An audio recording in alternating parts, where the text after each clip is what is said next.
안녕하세요. 오늘은 장마철에 꼭 이런 증상을 보이는 다육이들 같은 경우는 자세하게 줄기와 잎을 확인하자라는 이야기로 오늘의 이야기를 시작해 볼까 합니다. 저도 오래간만에 키핑동에 왔습니다. 한 2주 만에 키핑동에 온 것 같은데요.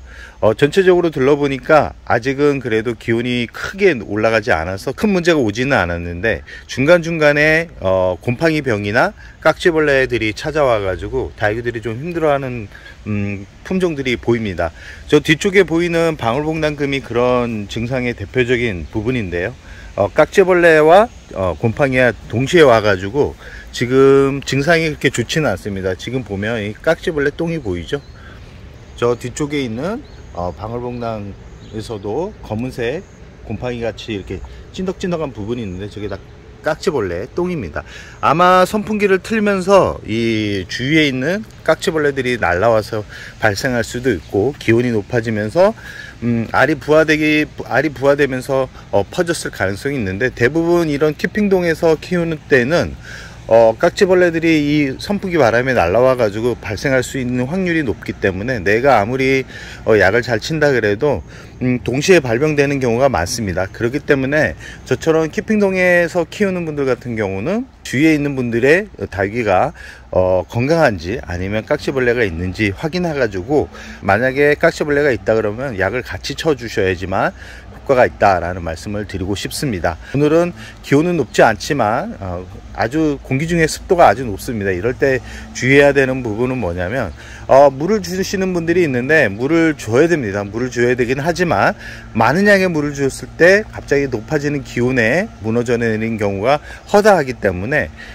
잎을 만져 가지고, 특히 잎이 많이 떨어지는 다육이 위주로 물을 주면 바로바로 반응을 하지만, 이 물을 주고 나서 2-3일 후에 무르는 잎들이 만약에 발생한다 그러면 꼭 확인을 하셔야 되고요. 이 링고스타 같은 경우는 제가 2주 전에 물을 줬는데 다행히 그때도 30도가 넘어갈 때 물을 줬는데도 이렇게 건강한 얼굴, 건강한 모습을 보여주고 있죠. 애성은 뭐 링고스타 얼굴만큼 커져가기 시작하고 있습니다. 이 지금 매창 같은 경우도 제가 2주 전에 물을 줬는데 이렇게 또 건강하게, 뿌리가 내리면 이렇게 기온이 높아진다 그래도 이 물의 반응을 빨리 합니다. 그러나 8월부터는 이런 다육이들도 조금씩 힘을 잃어가기 때문에 8월 이후부터는 물을 좀 아끼면서 주라는 말씀을 드리고 싶고요. 이 방울복랑금 보시면 아직까지는 잘 버티고 있습니다. 그러나 이 지금 방울복랑금 같은 경우는 생장점이 무너지고 있죠. 이 생장점이 무너진다 그래서 너무 걱정할 필요는 없습니다. 다시 가을이 되면 줄기만 살아있으면 건강하게 자랄 거고요. 지금 이 방울복랑금 같은 경우도 아직까지는 건강하게 성장을 하고 있습니다. 이 장마철에는 꼭 주의해야 되는 부분이 뭐냐면, 이렇게 매창이, 줄기가, 잎이 이렇게 물러갈 때가 있습니다. 이럴 때는 항상 조심하셔야 됩니다. 이 상태로 그대로 그 자리에 위치를 하게 되면 저 다육이 같은 경우는 거의 무너져 내릴 가능성이 높기 때문에, 이렇게 물러 가지고 잎이 떨어진다 이런 다육이들은 빼 가지고 약간 해가 부족한 곳에 좀 놓는 게 좋습니다. 좀 회복할 시간을 좀 줘야 된다라는 말씀이고요. 그리고 이렇게 중간 부분에 하얀색 그런 부분이 보이죠. 이런 부분이 깍지벌레 알일 가능성이 아주 높습니다. 그렇기 때문에 이런 다육이들이 있는 경우는 약을 쳐주는데, 약을 쳐줄 때는 꼭 매번 말씀드리지만 너무 햇살이 강할 때 약을 쳐주면 이 다육이들이 힘들어합니다. 잘못 쳐주면 한 번에 무너져 내릴 가능성이 있기 때문에 꼭 이런 다육이들 같은 경우는 이 지금 하늘을 보시면 약간 흐려 있죠. 이런 흐린 날 주라는 말씀을 드리고 싶고요. 지금 이 샤이닝 펄 철화를 보면 아시겠지만 이쪽 분이 물러서 갔습니다. 제가 한 거라고는 물을 살짝 준 건데, 이 물 살짝 한 번에 이렇게 무너져 내렸는데, 예전부터 좀 증상이 좋지는 않았지만 이렇게 또 한 번에 갈 거라고는 생각을 못했습니다. 저도 이렇게 다육이를 수년간 키워보고 있지만 이 여름만큼은 어떻게 얘네들이 변해갈지를 잘 가늠이 안 되기 때문에 항상 조심해서 물을 줍니다. 저 같은 경우도. 그러나 이 물을 안 줘서 죽는 경우가 더 많기 때문에 그런 거에 너무 겁이 나가지고 물을 굶기다가 보면 다른 다육이들까지도 다 문제가 될 수 있기 때문에 너무 겁을 두려워하지 말라는 말씀을 드리고 싶습니다. 제가 2주 전에 물 줬던 다육이들 다 건강하게 자리 잡고 있고요. 저런 다육이들 같은 경우는 아까도 말씀드렸듯이 요 건강한 부분을 놔두고 요 부분을 다 잘라 가지고 새 뿌리를 내린다 그러면 얘도 또 다시 회복할 수 있는 힘이 생길 겁니다. 여름에 하나도 아프지 않고 건강하게 다 관리하기 쉽지는 않습니다. 한두 개는 아프거나 떠나보내는 경우가 있는데, 떠나보내기 전에 관리를 해서 살릴 수만 있다 그러면 그게 더 효과적으로 관리하는 부분이기 때문에, 이 거리대나 베란다에서 키우고 있는 다육이가 살짝 이상하다 그런 다육이들 같은 경우는 뽑아 가지고 말려서 심어주는데, 저 같은 경우는 심어주지 않는 게 더 좋습니다. 여름에 심어줘 봐야 성장보다는 무너져 내릴 가능성이 더 높기 때문에 그러고요.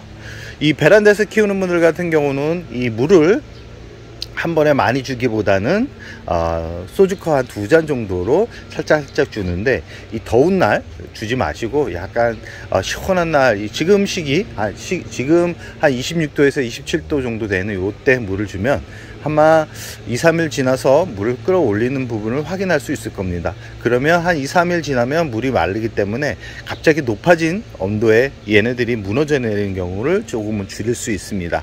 그리고 아까도 말씀드렸듯이 물을 주고 나서 잎 끝이 무르거나 잎 중간이 무른다 그러면, 그런 다육이들 같은 경우는 과감하게 뽑아 가지고 말려서 다시 심어 주거나 아니면 그대로 놓는 게 더 좋습니다. 괜히 심어 줬다가 무르는 경우가 더 많기 때문에 그 부분은 참고하셨다가 내 경험상 이게 맞다라고 하는 부분에 맞춰 가지고 심어 주거나 아니면 여름을 낳거나 선택을 하시면 되는데, 제가 봤을 때는 심어 줬을 때 문제가 생기기 때문에 그냥 두는 게 더 낫다 라는 말씀을 드리고 싶습니다. 그리고 약도 매번 말씀드리지만 한 번에 한 번 쳐줘 가지고 박멸한다 라는 생각을 버리시는 게 좋습니다. 특히 요즘은 친환경 약재가 많이 나오는데, 그런 친환경 약재가 좋은 게 뭐냐면 완전 무해하지는 않지만 일반 독성이 강한 약재보다는 낫다 라는 생각 때문에 많이들 선택하는데, 이 친환경 약재 같은 경우는 한 번에 박멸이 안 됩니다. 그렇기 때문에 3일 간격으로 총 3번 쳐주는데, 이 여름에 총 3번 쳐주기가 참 부담스럽습니다.